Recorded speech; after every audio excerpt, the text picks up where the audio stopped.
Bienvenue à tous. Vous connaissez l'histoire du lièvre et de la tortue? Eh bien, ce n'est pas juste un conte pour enfants. C'est en fait une métaphore parfaite de ce qui se passe au cœur même de nos muscles, ce qui définit notre potentiel physique. Allez, on plonge ensemble dans ce secret. On s'est tous déjà posé cette question, non? Comment ça se fait que certains semblent nés pour courir des marathons, alors que d'autres sont des fusées sur 100 mètres? C'est juste une question de volonté, d'entraînement acharné, ou est-ce qu'il y a un secret qui est inscrit au plus profond de notre biologie? En fait, la clé, elle se trouve à une échelle microscopique. Il faut oublier le muscle dans son ensemble et zoomer. Ce sont les différents types de fibres qui le composent qui vont dicter si notre corps est plutôt fait pour l'endurance ou pour la puissance pure et explosive. Alors, entrons dans le vif du sujet. Pour faire simple, nos muscles, c'est un mélange de deux grandes familles de fibres. D'un côté, on a les fibres de type 1, qu'on appelle les fibres lentes, et de l'autre, les fibres de type 2, les rapides. Et en fait, tout est une question de carburant. Les fibres de type 1, ici à gauche, ce sont des moteurs aérobies, c'est-à-dire qu'elles carburent à l'oxygène pour pouvoir tenir la distance. Ce sont les reines de l'endurance. A l'inverse, les fibres de type 2 à droite, elles, sont anaérobies. Elles fonctionnent sans oxygène pour des éclats de puissance, mais qui sont très brefs et intenses. Et cette différence de métabolisme, ça se traduit par une vitesse de contraction qui n'a rien à voir. Regardez bien, une fibre de type 1, une fibre lente, met 110 millisecondes pour atteindre sa tension maximale.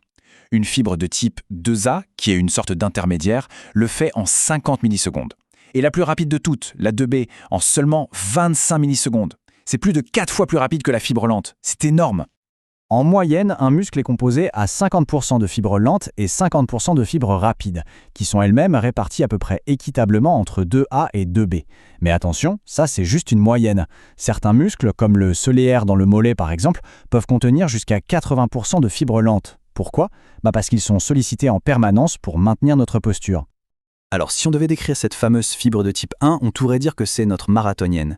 Elle est bourrée de mitochondries, très bien irriguée en sang, bref, elle est conçue pour des efforts longs, très longs.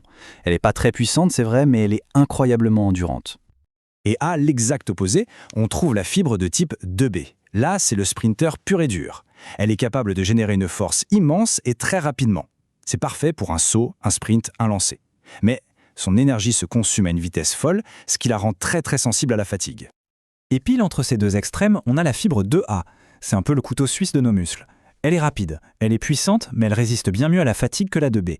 C'est vraiment la fibre polyvalente par excellence, celle qui est sollicitée dans la plupart de nos activités quotidiennes. Bon, maintenant qu'on a posé les bases de la performance, passons à une autre question super importante, la croissance musculaire, ce qu'on appelle l'hypertrophie. Est-ce que toutes les fibres ont le même potentiel pour grossir? Et la réponse, encore une fois, elle se trouve au niveau cellulaire. Quels sont les mécanismes moléculaires qui font que certaines fibres ont, disons, un avantage pour prendre du volume? En gros, il y a 3 facteurs principaux qui entrent en jeu.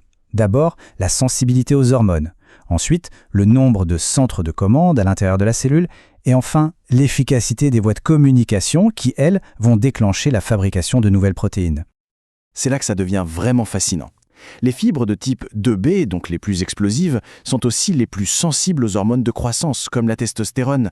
C'est comme si elles étaient biologiquement programmées pour grossir dès qu'on leur envoie le bon signal. Et ce n'est pas tout. Ces mêmes fibres 2B contiennent aussi plus de noyaux cellulaires. Il faut imaginer que chaque noyau, c'est comme une petite usine de production de protéines. Donc plus il y a d'usines, plus la capacité à construire et à réparer le muscle est grande. Logique. Ce graphique, il résume tout parfaitement. Les fibres de type 1, on le voit, ont un faible potentiel de croissance. Les fibres 2A, elles, ont un potentiel modéré. Et le point absolument crucial, il est là. Les fibres de type 2B ont, et de très loin, le plus grand potentiel d'hypertrophie.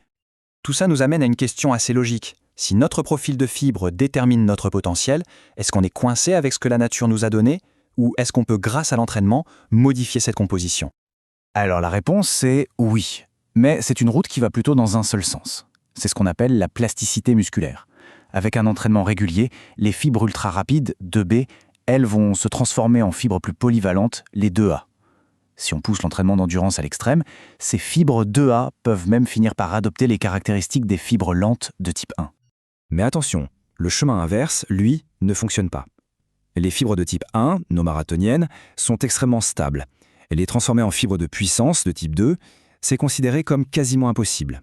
On ne peut pas transformer un marathonien en sprinter d'élite juste avec de l'entraînement. Alors au final, qu'est-ce qu'il faut retenir de tout ça? Est-ce que c'est la génétique qui a le dernier mot ou est-ce que c'est l'entraînement?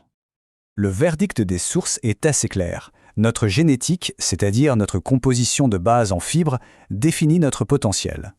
Une personne qui naît avec une majorité de fibres d'endurance de type 1 aura toujours, globalement, un potentiel de croissance musculaire plus limité que quelqu'un qui a une prédominance de fibres rapides de type 2. Allez, un petit résumé pour bien fixer les idées. D'un côté, le type 1, lent, super endurant, mais peu puissant et avec un faible potentiel de croissance. À l'opposé, le type 2B, ultra rapide, surpuissant, mais il se fatigue vite. Par contre, son potentiel de croissance est maximal. Et entre les deux, on a le type 2A, notre intermédiaire, polyvalent et bien équilibré. Et tout ça, ça nous laisse avec une dernière réflexion.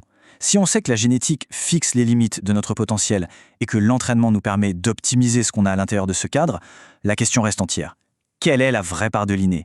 Et quelle est la part de l'acquis dans l'excellence athlétique?